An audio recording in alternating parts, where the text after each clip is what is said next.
요한복음 강의 23번째고요. 제목은 성자 하나님이라는 제목입니다. 요한복음 5장 19절에서 29절까지 보도록 하겠습니다. 요한복음 5장 19절에서 29절까지 같이 한 목소리로 읽도록 하겠습니다. 그러므로 예수께서 그들에게 이르시되 내가 진실로 진실로 너희에게 이르노니 아들이 아버지께서 하신 일을 보지 않고는 아무것도 스스로 할 수 없나니 아버지께서 행하시는 그것을 아들도 그와 같이 행하느니라. 아버지께서 아들을 사랑하사 자기가 행하시는 것을 다 아들에게 보이시고 또 그보다 더 큰 일을 보이사 너희로 놀랍게 여기게 하시니라. 아버지께서 죽은 자들을 일으켜 살리신 같이 아들도 자기가 원하는 자들을 살리느니라. 아버지께서 아무도 심판하지 아니하시고 심판을 다 아들에게 맡기셨으니 이는 모든 사람으로 아버지를 공경하는 것 같이 아들을 공경하게 하려 하심이나 공경하지 아니하는 자는 그를 보내신 아버지도 공경하지 아니하느니라. 내가 진실로 진실로 너에게 이르노니 내 말을 듣고 또 나 보내신 이를 믿는 자는 영생을 얻었고 심판에 이르지 아니하나니 사망에서 생명으로 옮겼느니라. 진실로 진실로 너에게 이르노니 죽은 자들이 하나님의 아들의 음성을 들을 때가 오나니 곧 이때라. 듣는 자는 살아나리라. 아버지께서 자기 속에 생명이 있음 같이 아들에게도 생명을 주어 그 속에 있게 하셨고 또 인자됨으로 말미암아 심판하는 권한을 주셨느니라. 이를 놀랍게 여기지 말라. 무덤 속에 있는 자가 다 그의 음성을 들을 때가 오나니 선한 일을 행한 자는 생명의 부활로 악한 일을 행한 자는 심판의 부활로 나오리라. 아멘. 성경에 이제 사도행전에 보면 120명의 그 성도들이 성령을 받고 최초의 이제 교회가 탄생되는 모습을 우리가 사도행전에서 볼 수가 있습니다. 그래서 예루살렘 교회가 이제 처음으로 시작이 되고, 그 예루살렘 교회 안에서는, 그 처음에 초대교회에서는 특별한 이단 같은 거는 없었었어요. 그러니까 이단이라고 하면, 유대교가 이제 굉장히 큰 이단이고, 그것 말고는 이제 특별히 초대교회 안에서는 이단을 찾아볼 수가 없었습니다. 그리고, 이제 예루살렘 교회가 나중에 이제 사도들에 의해서 이제 전도가 시작이 되잖아요. 그러면서 이제 안디옥 교회가 생겨나고, 그 다음에 사도 바울이 이제 사도행전에 보면 전도 여행을 시작하고 바나바와 함께 그렇게 이제 또 사마리아에 또 빌립 집사가 들어가서 전도를 하기도 하고 그러면서 계속해서 복음이 이렇게 퍼져 나가기 시작했어요. 그러면서 사마리아와 소아시아와 그리고 유럽까지 이렇게 복음이 전해지기 시작했습니다.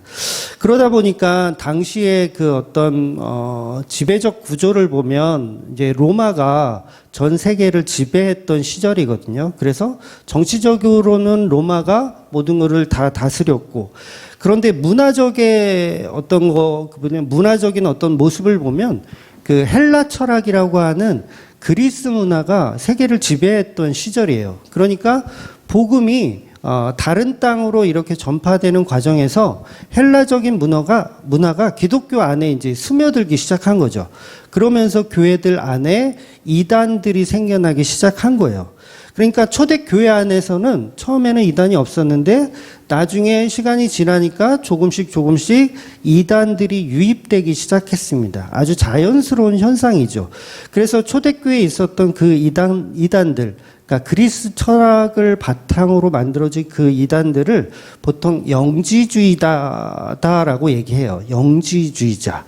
많이 들어보셨죠? 제가 요한복음 설교할 때도 많이 말씀드렸고, 그래서 이 요한복음의 기록을 보면 그 초기에 있었던 그 영지주의자들을 좀 미혹되지 말라는 의미, 그런 의미로 좀 요한복음이 조금 그런 내용들을 좀 많이 다루고 있어요. 그래서 영지주의자들을 좀 이렇게 미혹되지 않으려면 우리가 정확하게 예수 그리스도와 하나님과의 관계를 좀 알 필요가 있거든요. 그래서 그걸 신학적으로는 우리가 잘 아는 대로 삼위일체 신학이라고 해요. 삼위일체. 그래서 이 삼위일체 신학은 기독교에서는 굉장히 중요한 신학입니다. 여기서 문제가 생겨버리면 이게 영지주의가 될 수 있고 유대주의가 될 수 있거든요. 그래서 중심을 잡아줄 수 있는 어떤 신학의 중심을 잡아줄 수 있는 게 바로 이 삼위일체라는 그런 교리입니다. 물론 성경에 구체적으로 삼위일체라는 단어가 나오진 않지만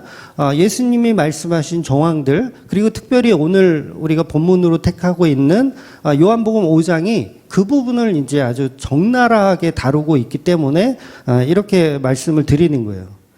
그래서 영지주의자들은 헬라적인 철학을 갖고 있었기 때문에 이원론적으로 생각하는 거예요. 그러니까 뭐 아니면 도죠. 하나님 아니면 인간. 그러니까 뭐 아니면 도로 생각하는 거예요. 그러니까 성스러운 것은 영적인 것, 그 다음에 육적인 것은 더러운 것. 이렇게 구분을 그냥 이원론적으로 두 가지로 그냥 쥐어버리는 거예요. 그래서 사도들이 처음에 복음을 전할 때는 어떤 체험적인 것들이 있잖아요. 사도들은 아직 성경이 완성되기 전이기 때문에 여러 가지 성령의 은사들이 있었고 성령이 활동하는 어떤 신비주의적인 그런 일들이 성경이 기록되기 이전까지는 있었어요. 그래서 그런 내용을 가지고 사실 성경을 완성하는 거거든요.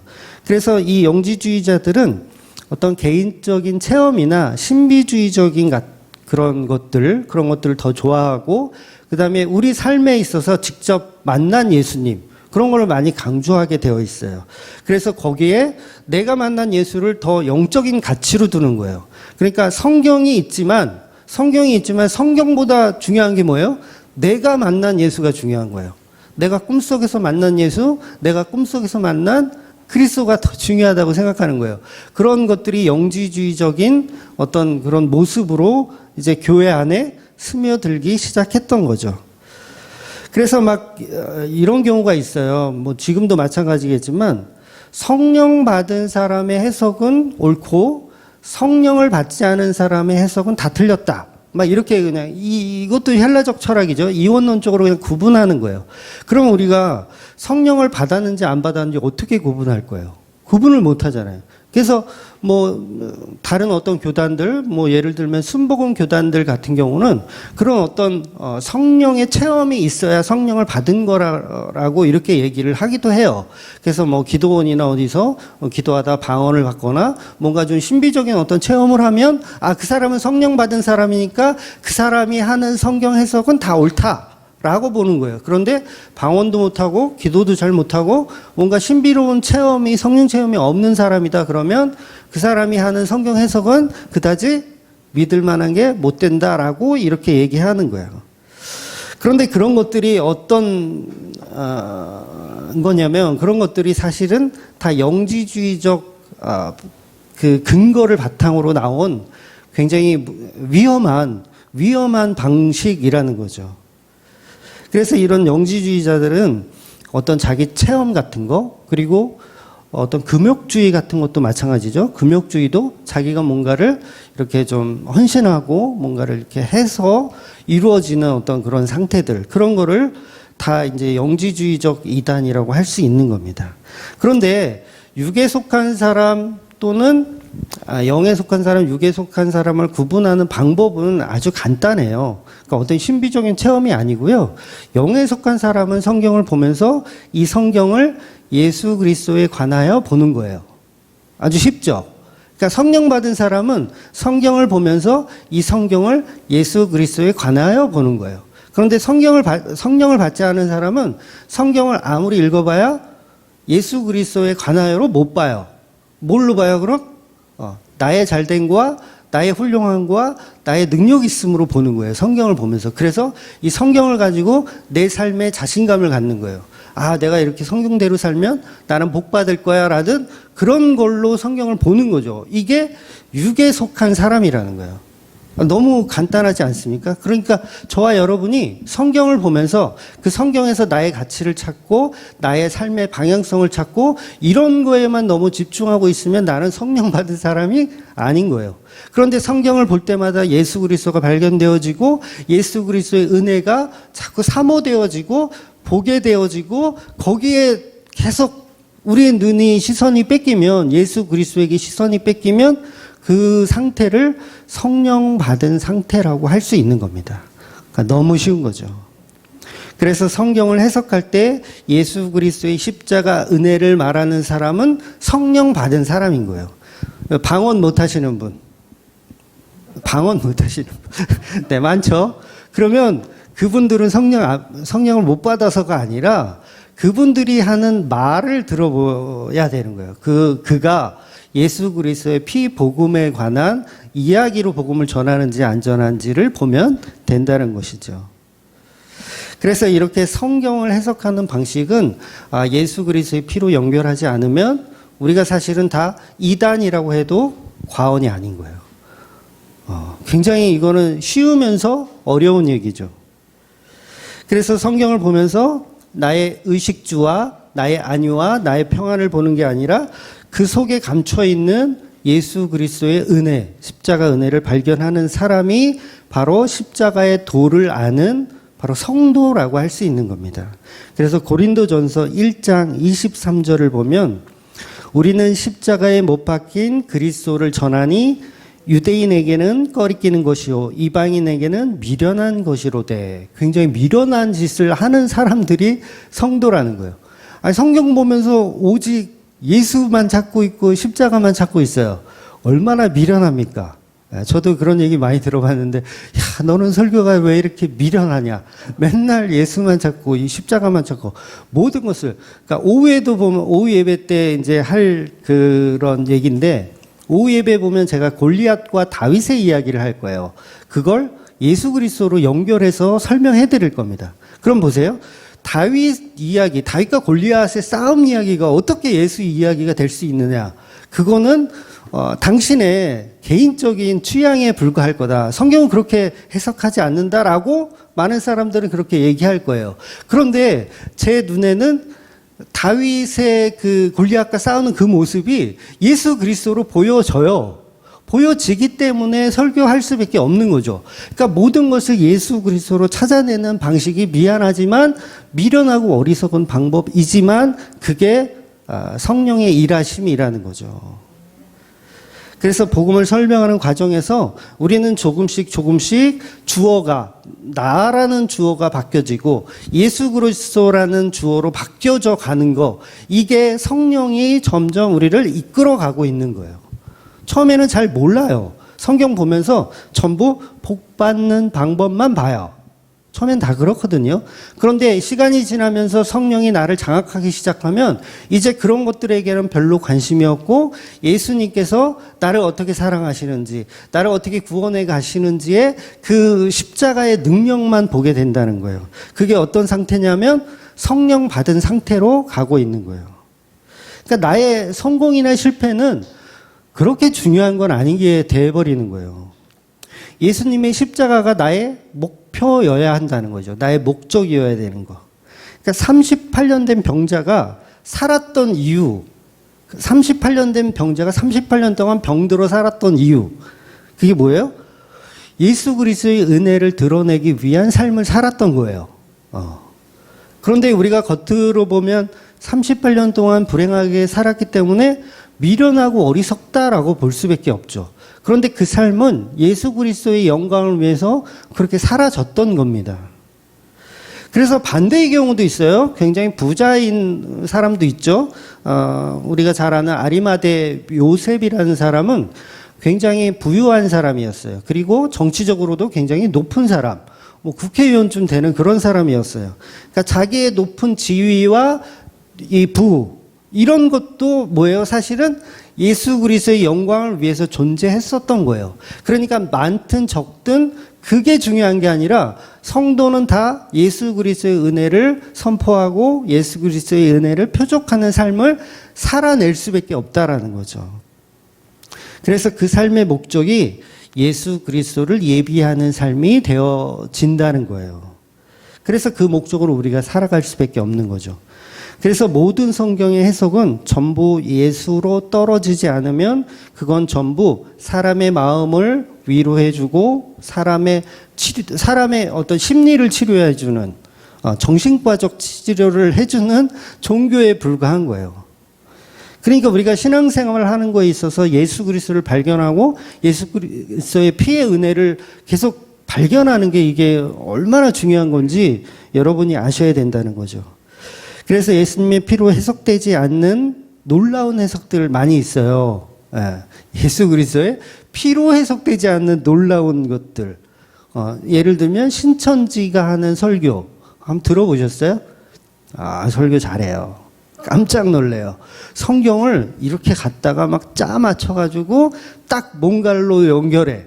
그런데 그걸 예수 그리스도로 딱 연결하면 이건 복음이에요. 해석 자체가 조금 틀려도 돼요. 무조건 정확하게 맞춰야 되는 건 아니에요. 조금 틀려도 돼. 그런데 예수 그리스도로 딱 연결하면 이건 복음입니다. 그런데 이 신천지의 설교를 들어보면 설교가 너무 논리적이고 그럴듯하게 잘 만들었는데 예수 그리스도의 십자가로 연결하지를 못하더라는 거예요. 이게 모든 이단들의 특징입니다. 뭐 안식일 교회 마찬가지고 뭐 하나님의 교회 마찬가지고 규모가 상당히 크잖아요. 교회가 어마어마해요. 성도 수가. 그랬는데 이들의 목적을 보면 예수 그리스도가 목적되지 않고 자기들의 신앙이 그냥 목적되어 있다라는 거죠. 그래서 저는 이런 사람들을 소피스트적이다 이렇게 표현하거든요. 소피스트적이다. 그러니까 설득을 목적으로 해서 설교하는 사람들. 설득을 목적으로 설교하는 사람들. 그러니까 쉽게 얘기하면 그거예요. 말장난을 잘하는 거예요. 말장난을 잘해서 다 이렇게 미혹하는 거죠. 미혹. 어디로? 이 지옥으로 미혹하는 거예요. 그러니까 이단들의 공통점은 뭐냐면 설교를 잘한다. 말을 잘한다. 말장난을 잘한다. 그런데 십자가로 결론이 나지 않는다라는 거예요. 그러니까 저도 아무리 설교를 잘하고 말을 잘해도 그걸 예수 그리스도의 십자가로 연결하지 못한다면 저도 이단인 거예요. 이해가 되시죠? 제가 아무리 막 성공해 설교로 성경하고 유튜브에 막 100만 구독자가 막 올라오고 막 그래도 예수 그리스도로 연결하지 못하는 설교들은 100% 이단이라고 할 수 있는 거예요. 그래서 전부 우리가 설교를 통해서 어떤 나의 구원에 초점을 두고 나의 야망에 초점을 두고 나의 꿈과 비전, 나의 율법 지킴의 칭찬 전부 방향성이 예수님이 아니고 나 자신이라면 또 여러분들에게로 향하고 있다라면 그건 인본주의라고 하는 아주 위험한 이단 사상이라는 거죠. 그런데 이런 이단들의 설교 너무 탁월하기 때문에 사람들이 잘 구분을 못하는 거예요. 솔직히 일반 교회보다도 이단들이 설교 더 잘하거든요. 네, 너무 그냥 귀에 쏙쏙 들어오게 잘해요. 그래서 많은 사람들이 거기에 빠지는 겁니다. 그런데 중요한 건 예수로 해석되지 않는 성경 해석은 전부 지식의 해갈일 뿐이에요. 지식. 이걸 영지라고 하는 거예요. 지식의 해갈일 뿐입니다. 그러니까 소위 바른 복음도 마찬가지예요. 바른 복음이라고 하는 것도 지식적인 해석의 놀라움. 목사님, 우리 목사님 다윗을 갖다가 예수 그리스도 연결하는데 기가 막혀. 요 기가 막힌 요거 때문에 교회에 오는 분도 혹시 계시다라면 잘못되신 거예요. 그냥 예수 그리스도로 연결했을 때 그 예수로 인한 기쁨, 예수로 인한 은혜가 우리 안에 쏟아져야지, 우리 목사님의 어떤 해석하기 놀랍다. 어떻게 저걸 저렇게 연결할 수가 있냐? 이러면 뭐예요, 이거는? 죽 써서 개준꼴이 되는 거예요. 그거보다도 그 속에 들어있는 비밀로 감춰져 있는 예수 그리스도의 은혜를 발견해야 된다는 거죠.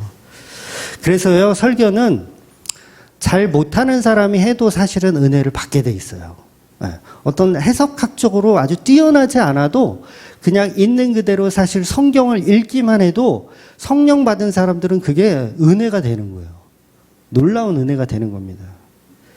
그래서 신약의 서신서들을 읽어보면 이런 영지주의자들을, 이단들을 대항하기 위해서 무수히 많은 내용들이 등장을 해요. 서신서들은.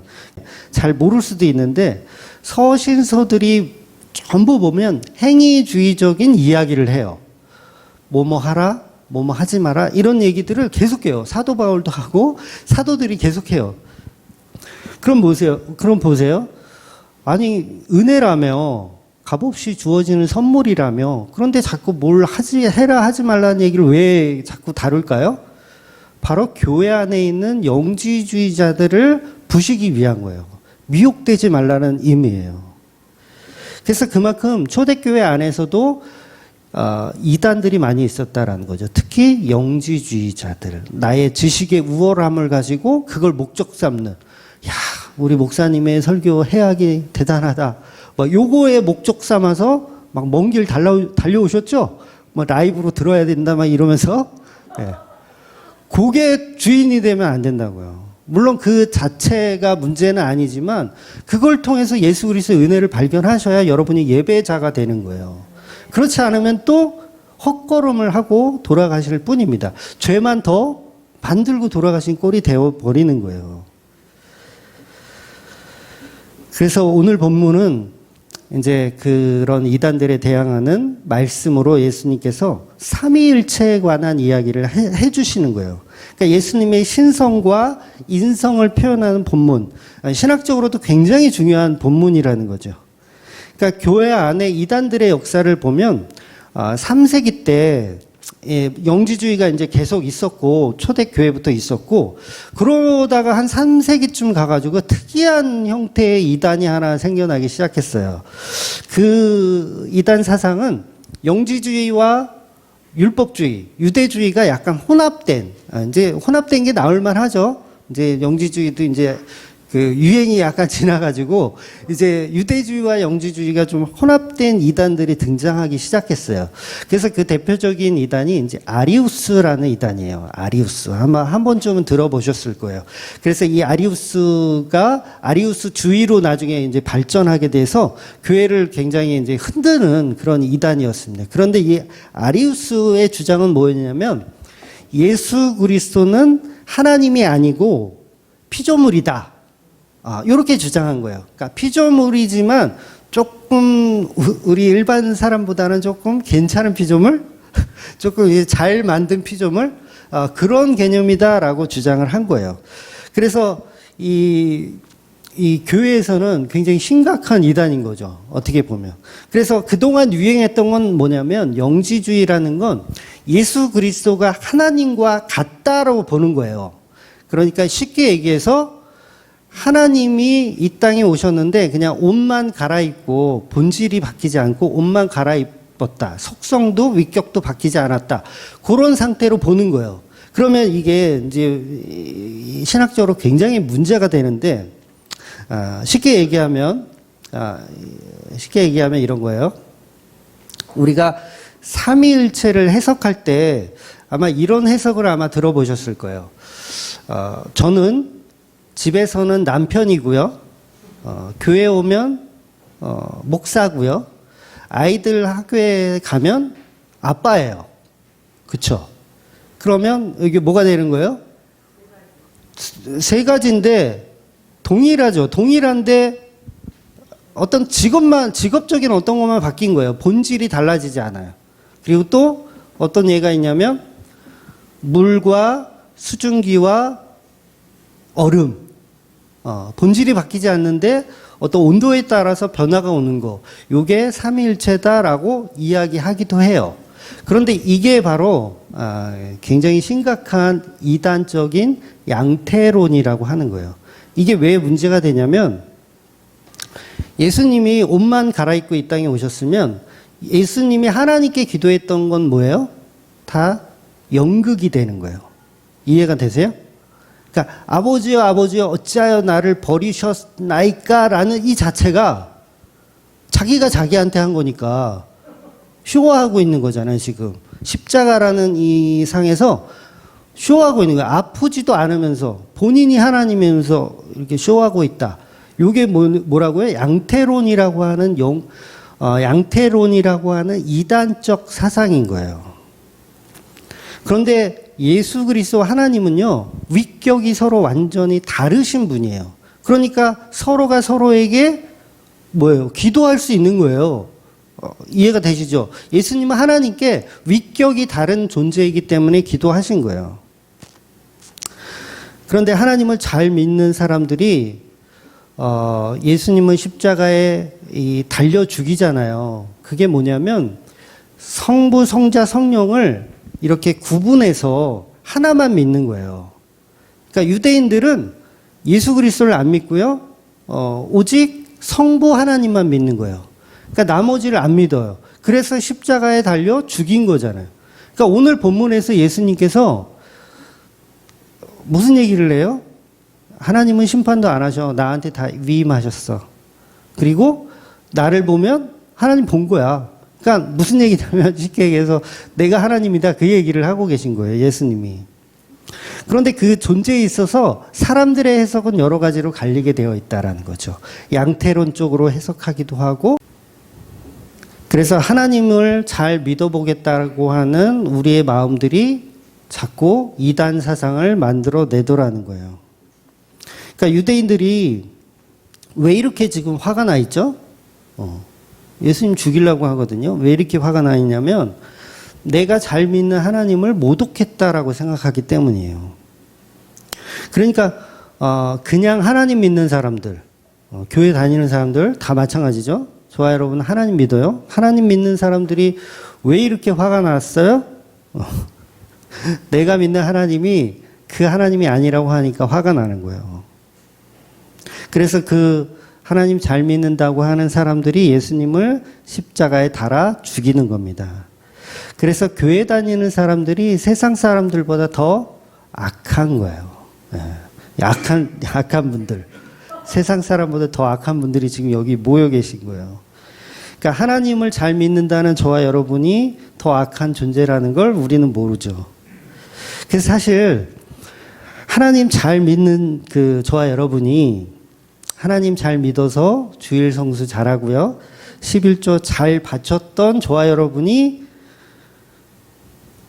주일 성수와 11조가 가치 없다라고 하면 뭐예요? 그거 가치 없고 그게 예수 그리스도의 가치다. 예수님이 가치 있다라고 하면 화가 나는 거예요.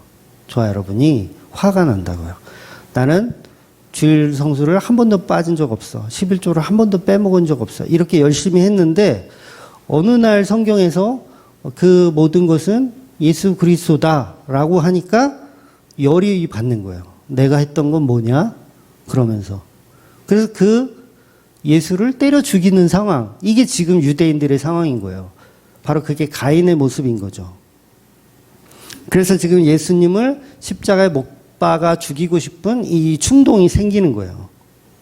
그래서 오늘 본문은 유대인들이 화가 잔뜩 올랐습니다. 금방이라도 폭발할 것 같은 상황이에요. 그러니까 유대인들에게 예수님이 좀 진정해라 얘들아. 진정하세요. 진정하세요. 라고 얘기해야 될 법한데 오히려 기름을 붓는 그런 메시지를 계속 던지는 거예요. 그러니까 저는 사실 이런 모습이 예수님의 매력이라고 생각이 들거든요. 막 거침없는 이 말씀. 그러니까 거침없는 모습을 사실 남편들은 아내를 위해서 그런 거침없는 표현들을 좀 해야 되죠. 아닌가요? 마누라가 뭐 교통사고가 나서 막 이렇게 싸우고 있으면 무조건 자기 편 들어주는 이 거침없는 남편. 다시 말해서 유대인들과 예수님이 안식일에 관한 이 논란이 일어나자 예수님께서는 자기 자신이 어떤 분인지를 여과 없이 오픈하고 계신 본문인 거예요. 그러니까 하나님의 계시를 보여주고 있는 명장면을 오늘 표현하고 있는 거죠. 그러니까 예수님은 하나님의 권한을 내가 다 가지고 있다라고 말씀을 하시고 있는 거예요. 즉 하나님은 심판도 하지 않는다. 굉장한 얘기죠. 하나님은 심판도 하지 않으신다. 모든 권한을 나에게 다 맡기셨다. 이건 그야말로 도발입니다. 이건 도발이에요. 이런 얘기를 했는데도 살아남았다. 이거는 뭐 놀라운 거죠. 그러니까 누구 하나 너무했다. 소리를 못할 정도로 예수님은 참담한 지금 망발을 하고 계신 도발을 하고 계신 모습인 거죠. 그래서 유대인들이 생각할 때 예수님의 말씀은 성령을 모독하는 것이고 또 도발하는 것이고 심판의 권한까지 언급했기 때문에 굉장히 핵폭탄적인 말씀을 하고 계신 거예요. 그런데 예수님은 어떤 성품 자체가 겸손하신 분이잖아요. 겸손하신 분인데 유대인 앞에서 좀 자신을 좀 낮추어서 말씀하실 법한데 예수님은 유대인들에게 자기를 하나님의 아들이라고 소개를 하는 거예요. 심판까지 언급할 정도로. 왜 이렇게 도발적인 말씀을 하실까? 좀 천천히 하셔도 될 법한데 아직 지금 5장이거든요. 아직 오병이어도 해야 되고 할 일이 많아요. 그런데 5장에서 벌써 사역을 그러니까 계시를 해버리시는 거예요. 내가 하나님이다라는 계시를. 그런데 예수님이 이런 말씀 지금 하시는 이유는 바로 하나님의 모습이 아닌 나사렛 예수로 오신 하나님을 계시로 보여주시고 싶으신 거예요. 그러니까 예수님은 구원의 사역을 감당하기 위해 이 땅에 오셨기 때문에 이 말씀을 피해 가실 수가 없었던 거예요. 피해 갈 수가 없는 거예요. 즉 예수님의 이런 도발의 말을 하면 예수님은 십자가에 죽어야 한다는 것을 잘 알고 계셨어요. 죽게 된다는 거 알고 계셨어.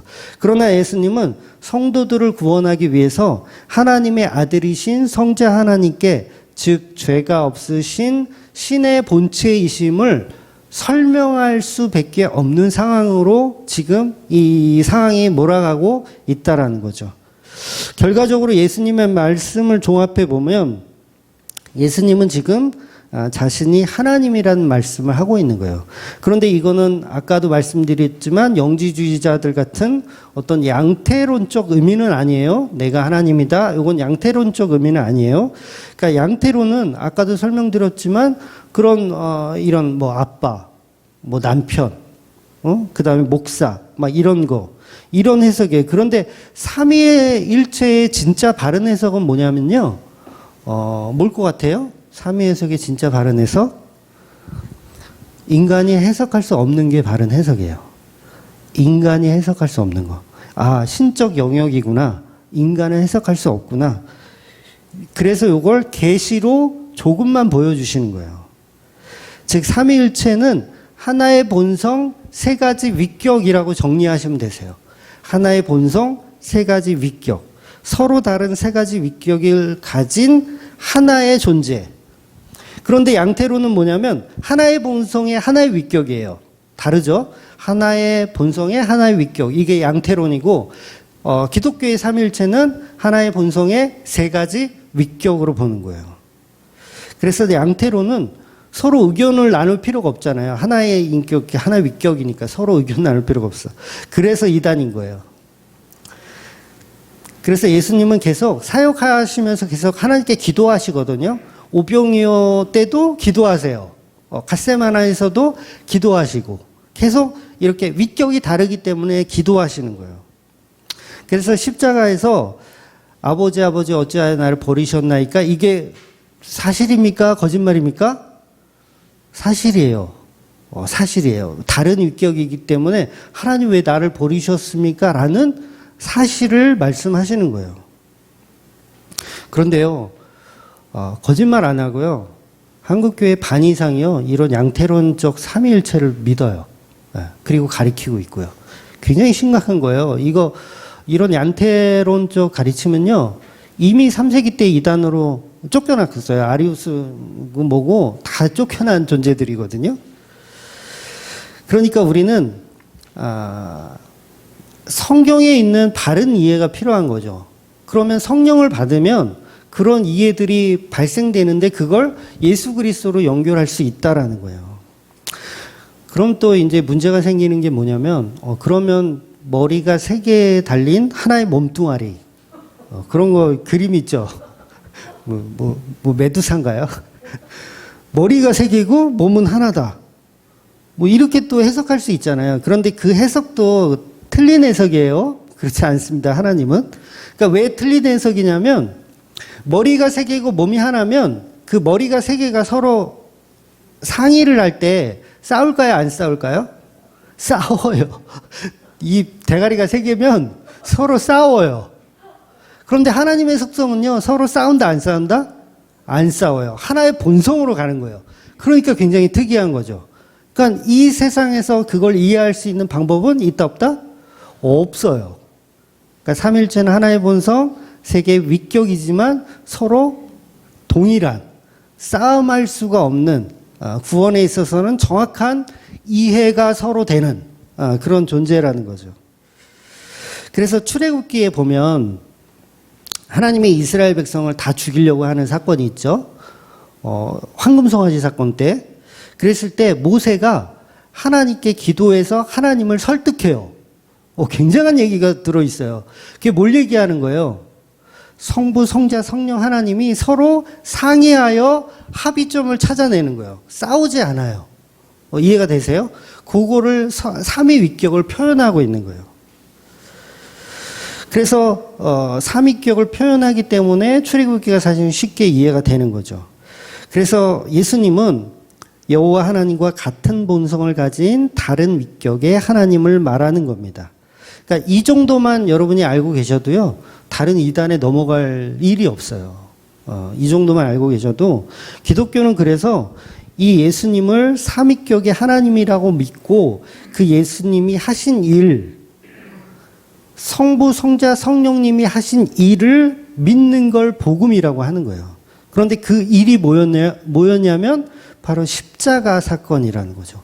이 십자가는 예수님 혼자의 사건이 아니라 성부, 성자, 성령이 하나의 본성으로 같이 만드신, 세 위격이 같이 만드신 그런 놀라운 사건이라는 거죠. 그래서 그 십자가 사건을 믿는 사람들을 성도라고 얘기하는 거예요. 다른 거 얘기하면 다 가짜예요.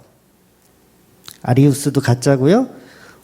아리우스랑 비슷한 거 하자면 여호와 증인이겠죠. 여호와 증인, 유대교와 비슷한 이런 종교지만 결국 가짜라는 거예요. 즉 삼위격의 예수님이 성육신 하셔서 우리의 죄를 대신해서 십자가에 죽으신 그 복음 말고 다른 복음은 기독교 복음이 아니라는 거죠.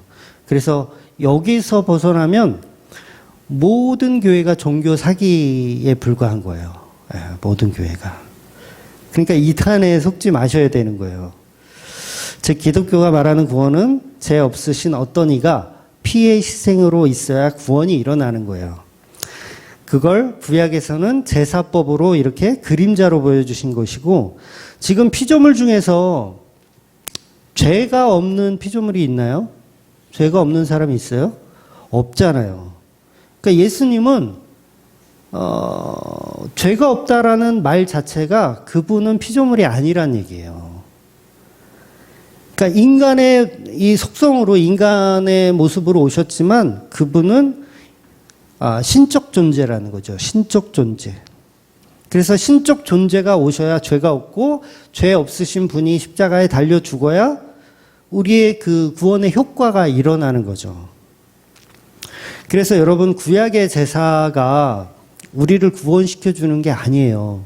그러니까 구약 사람들은 제사 드려가지고 구원받았다? 이거 맞는 얘기입니까? 틀린 얘기예요. 그건 그림자일 뿐입니다. 그림자예요. 그러니까 이런 식으로 해서 구원을 받는 거야 라는 그림자 모형으로 보여주신 거고, 모세가 장막을 지어요. 장막을 짓고 성막을 짓고 놋제단을 만들고, 이제 오후에 보겠지만 놋제단을 만들고 소를 바치고 막 이런 거를 죄사함을 하잖아요. 죄사함에 이 모든 것들을 하는데 이게 다 모형이라고요. 그러니까 실제로 모세는 소를 바쳐서 구원을 받는 게 아니고요. 예수 그리스도의 십자가 때문에 구원을 받는 거예요. 그 구약에 했었던 건 뭐냐 그럼 그건 그냥 모형인 거예요. 모형. 그러니까 정확하게 시간적인 순서로, 우리 인간이 갖고 있는 시간적인 순서로 보면 모세가 구원받은 건 모세의 시대에 자기가 제사 드려서 구원받은 게 아니고 예수님이 십자가에 달렸을 때 구원을 받는 거예요. 모세, 다윗, 구약 사람들 다 마찬가지인 겁니다. 그래서 6월절의 어린 양, 6월절의 어린 양 때문에 이스라엘 그 장자들이 구원받은 게 아니에요. 그건 모형인 거예요. 예수님의 십자가 은혜로 구원받았다. 이렇게 보셔야 된다는 거죠. 그래서 지금도 6월절을 지켜야 된다라고 주장하면 그걸 이단이라고 하는 거예요. 하나님의 교회가 6월절 지키잖아요. 지금까지도. 그걸 이단이라고 하는 거예요. 모형을 붙잡고 있는 거예요. 6월절이 우리에게 구원 준다라는 거짓말로 미혹하고 있는 거예요. 아니요, 십자가가 우리를 구원하시는 거고 예수님의 피가 우리를 구원하는 거지. 그 양이 우리를 어떻게 구원해요? 네? 그러니까 피의 제사를 막 1,000번제를 드린 솔로몬 뭐라고 얘기합니까? 말년에 헛되도다. 왜 헛되다 그래요? 1,000번째 드렸으면 야 너는 구원이다.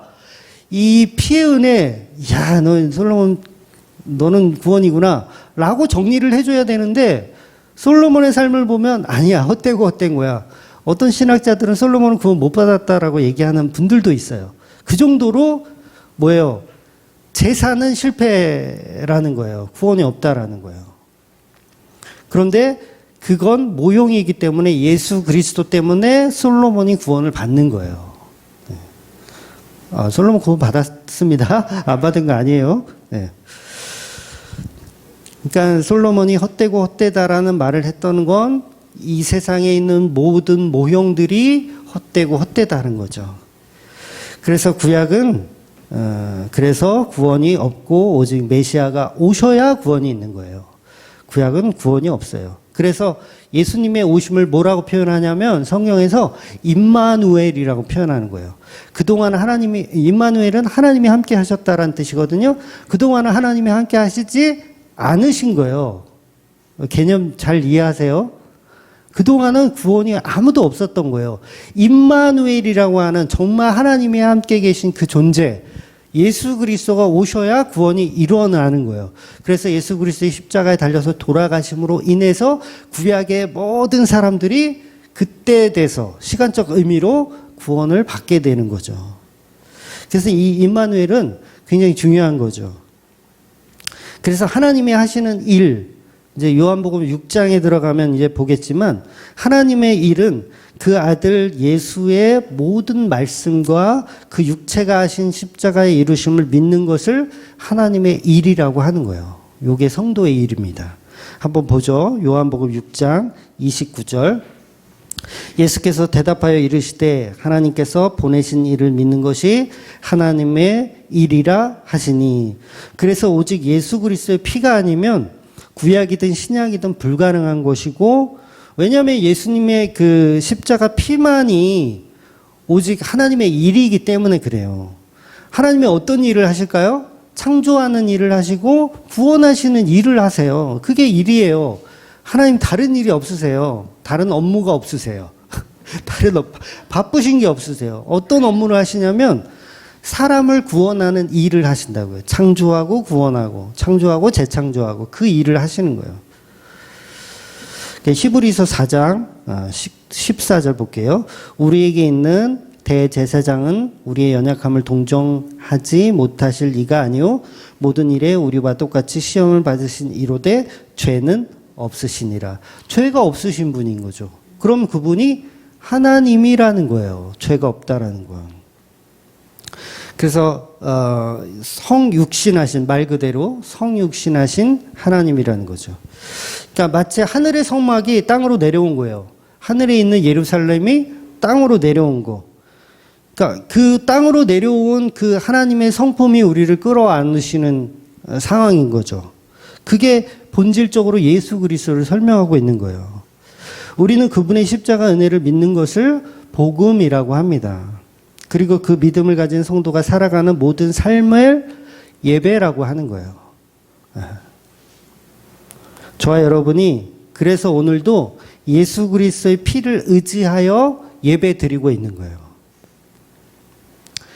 어떤 이가 도둑질하다가 잡혀가지고 교도소에 왔는데 교도소에 먼저 와 있던 친구가 얘는 사형수야. 그런데 쟤는 내가 책임질 테니까 얘는 내가 구원시켜줄게. 이러면 이게 구원이 됩니까? 안 되잖아요. 그러니까 죄 없는 어떤 이가 있어야 우리의 구원은 이루어지는 거예요. 그러면 그 죄 없은 이가 오려면 누가 와야 돼요? 피조물로는 불가능한 거예요. 하나님이 직접 오셔서 신분을 밝히셔야 되는 거예요. 내가 하나님이다라는 신분. 그걸 오늘 본문이 밝히고 있더라는 거죠. 그래서 오늘 본문이요, 상당히 어려운 얘기예요. 조금 지루하시죠, 여러분? 힘들지 않으세요? 네. 견디세요? 중요한 겁니다.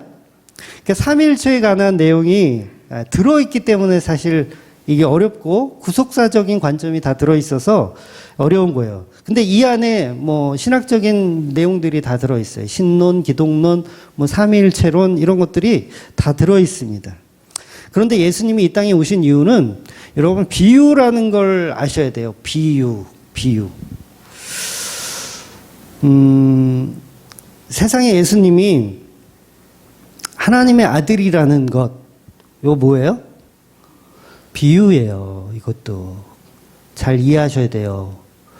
이걸 비유로 못 보면 어떤 현상이 일어나면 하나님은 아버지고 아들은 예수면 엄마는 어디 있지? 그 엄마 하나님을 한번 만들어 볼까 우리가? 그래서 그걸 만들어요. 어머니 교회인가요? 하나님 교회 거기서 나온 어머니 교회 있잖아요. 비유인데 그거 못 알아듣는 거예요. 비유인데.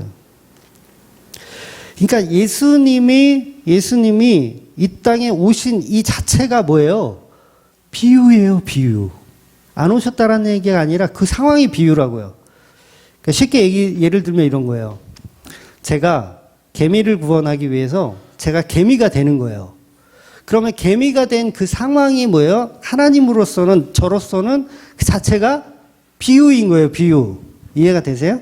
그래서 예수님이 비유가 아니면 말하지 않으신 거예요. 왜? 예수님의 삶 자체가 비유니까 하늘 보좌를 버리고 개미들이 사는 곳에 오셨다라는 이 자체가 비유인 거예요.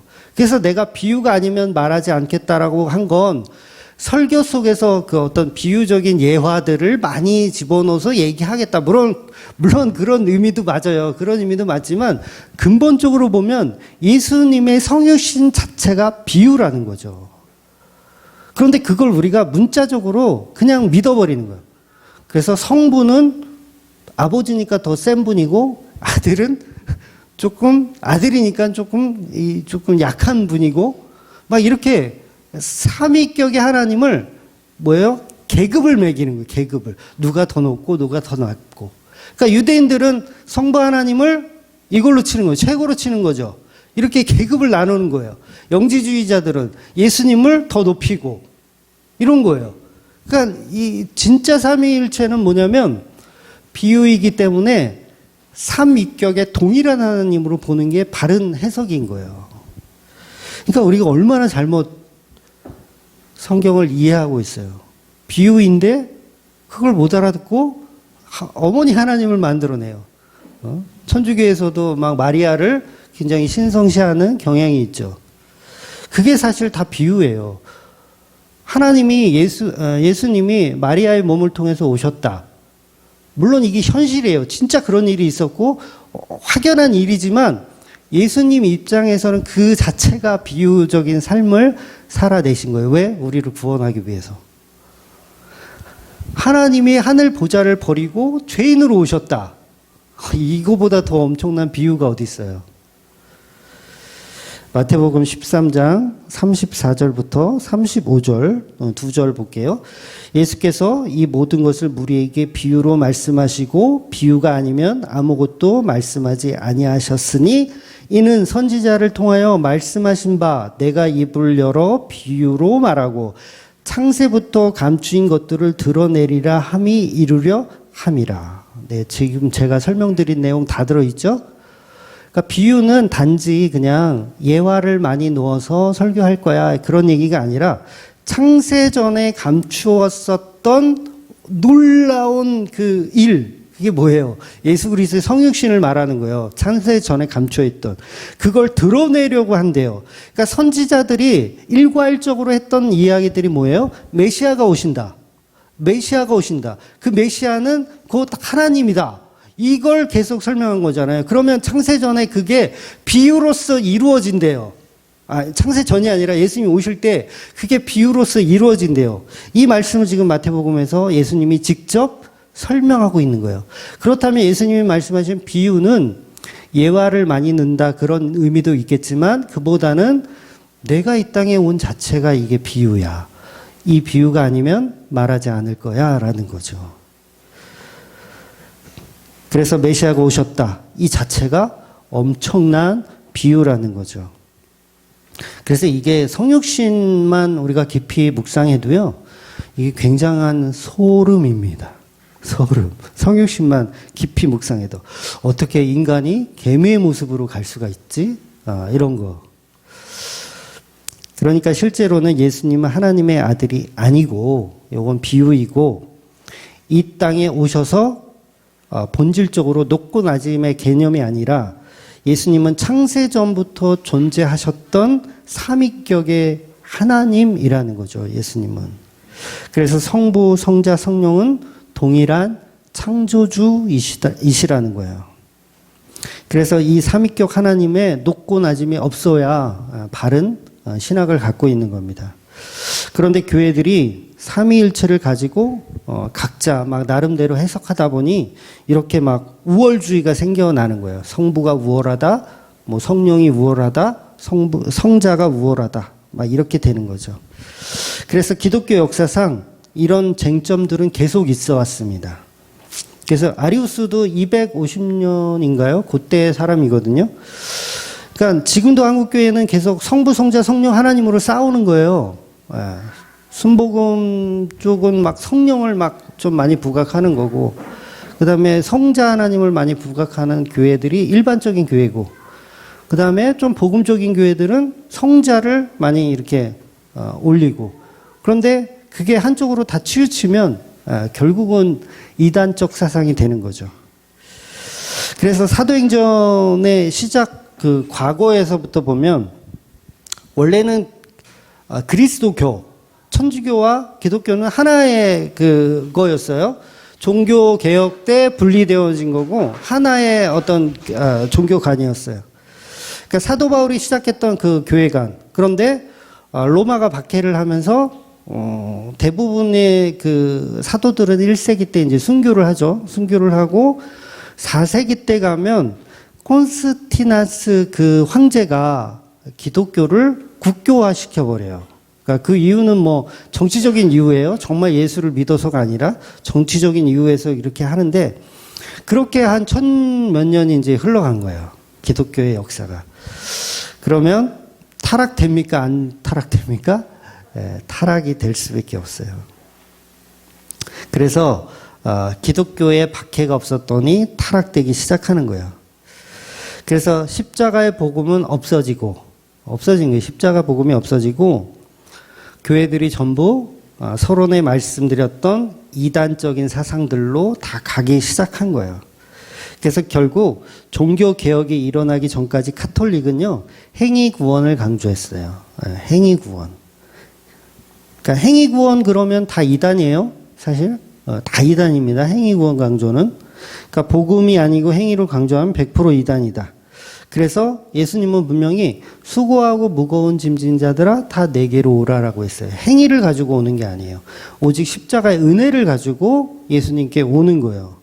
그래서 이 율법에 얽매이지 말라, 자유해라. 그런데 우리 인간은 자유를 줘도 그 자유를 어떻게 쓰라는 거야, 이거를. 도대체 물에 타먹으라는 거야? 아니면 삼시세끼 식후 30분에 먹으라는 거예요. 자유를 도대체 어떻게 하라는 거야. 이걸 모르니까 부작용이 생기기 시작하는 거예요.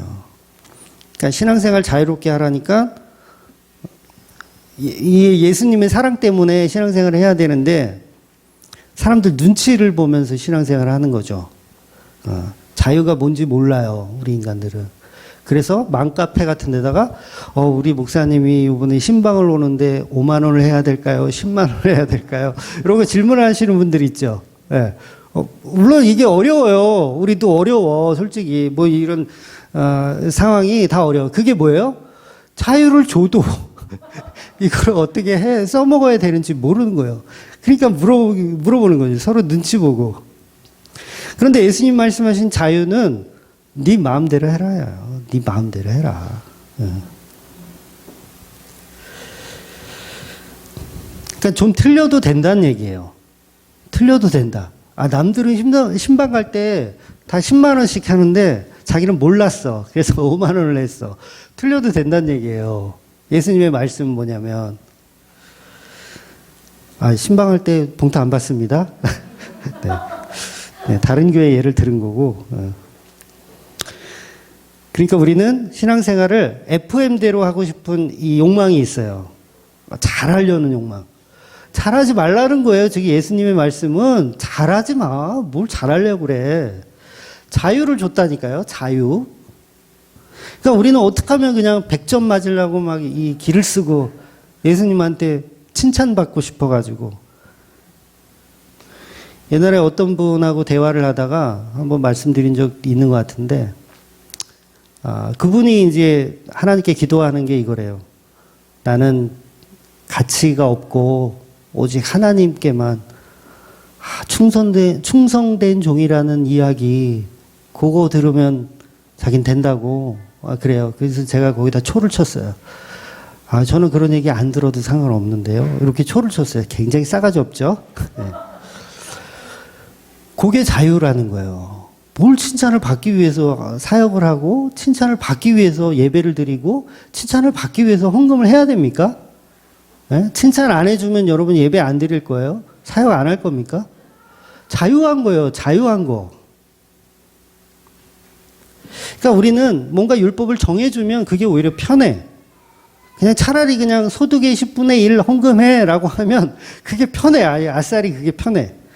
그런데 그냥 신약에서는 연보하라잖아요. 마음에 이 생각내는 마음, 네 마음대로 연보해라. 그러니까 막 맘카페에다가 얼마를 내야 됩니까?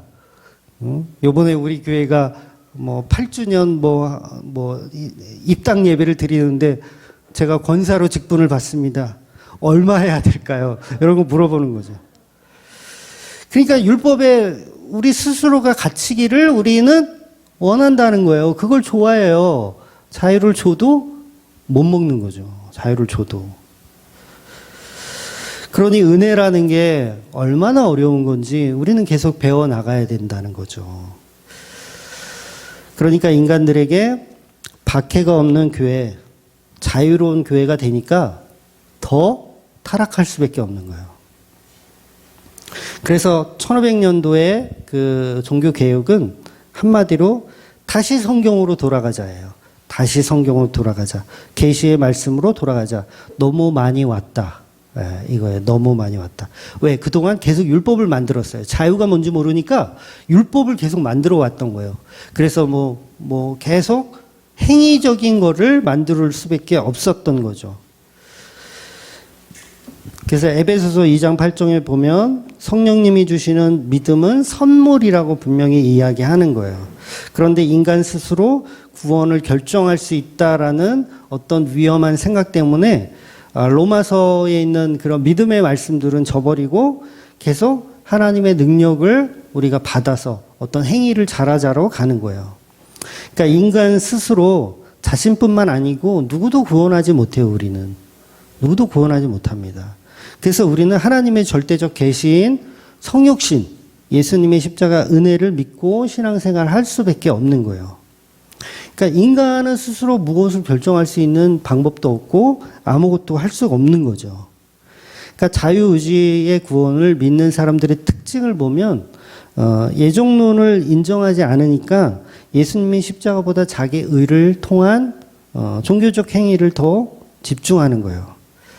그런데 다시 한번 말씀드리지만 은혜는 복음이고 그 은혜는 자유함입니다. 자유함. 그래서 그 자유함이 없는 바리새인들은요, 독사의 자식인 거예요. 그래서 바리새인들은 하나님 잘 믿지만 스스로가 율법에 매여 있잖아요. 자유하지 못하잖아요. 그러니까 독사의 자식이 되는 거예요. 저와 여러분도 예수님을 사랑하기 때문에 예배를 드리고 주일 성수를 하고 연보를 하는 거지, 이게 순서가 바뀌어버리면 독사의 자식인 거예요. 저와 여러분도. 그러니까 저도 직업이 목사잖아요. 이번 주 설교를 또 뭘 해야 돼? 막 이렇게 고민에 빠져서 살아. 그러면 저 자신이 독사의 자식인 거예요. 이해가 되세요? 차라리 안 하는 게 나아요. 그러면 과감하게 우리 성도님들, 제가 독사의 자식이었습니다. 이제 교회를 접겠습니다. 차라리 그래야 되는 거예요. 그런데 이 말씀이 너무 좋아. 말씀이 너무 좋아서, 이거 또 나누어야지. 이 말씀이 이번 주에 꼭 해야지. 그래서 정리하고 해서 이 은혜를 같이 나누는 거예요. 이걸 예배라고 한다고요. 이게 성도의 교제라고 하는 거고. 그러니까 이건 육으로는 불가능한 거예요. 육으로 불가능한 거예요. 왜냐하면 내 힘과 내 능력으로는 불가능합니다. 그러니까 목사들이 그렇게 병에 많이 걸리잖아요. 병에 우울증 많이 걸리고 집에 가면 마누라 패고 이런 게 걸리는 게 뭐냐면 내가 독사의 자식이기 때문에 그래요. 이거는 목회를 하는 게 아니라 사업을 하고 있는 거예요. 사업을 하고.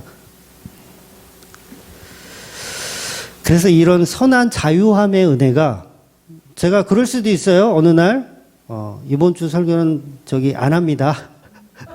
이럴 수도 있어요. 근데 아직까지 그런 일은 없었지만 올 수도 있어요. 분명히 그런 날이 올 수도 있어요.